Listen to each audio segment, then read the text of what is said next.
Beefed up patrolling is underway right now on roads for the upcoming holiday. That's right, but drinking and driving isn't the only violation law enforcement will be looking for this 4th of July weekend.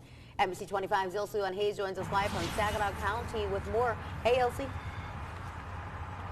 Hey, Kristen. Well, we are just off I-75 near the Birch Run exit, and as I'm watching cars whip on by this weekend, police officers will be looking for, of course, drunk drivers, but also another dangerous distraction. Joining us once again is Trooper Tory Meder with State Police. Good morning. Good morning. Now, one of the things you've mentioned is, of course, drunk driving.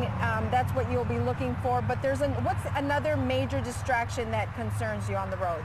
Texting while driving seems to be the #1 distraction right now. And if you think about how heavy the traffic is going to be on I-75 and all the other roadways this weekend, it's that much more important to pay attention to your driving. Now, we've talked about this, that a lot of folks out there have created that habit, and it's a habit that's really hard to break, even though it's illegal.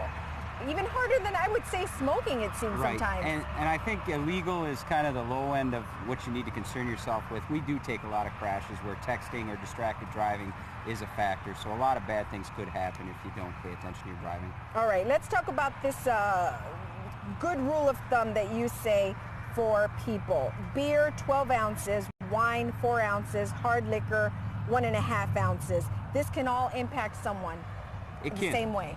It can, and it's a good rule of thumb if you stick to them measurements that maybe have just 2 drinks an hour, pace yourself a little bit. But there's a lot of other factors, so don't strictly stick to them measurements, because there are other factors that will involve your impairment. Right, because one of the things you said is, so you've stopped people where they say, well, officer, I only had, a couple of beers. Right. And so, but really, depending on how big that glass is at the bar, Absolutely. That changes the ounces. And your judgment does go down as you drink, so you might lose track of how many drinks you actually had and think you might have had 2 or 3, but you actually had 5 or 6. All right, thank you so much. You're We welcome. appreciate you taking Thank the time.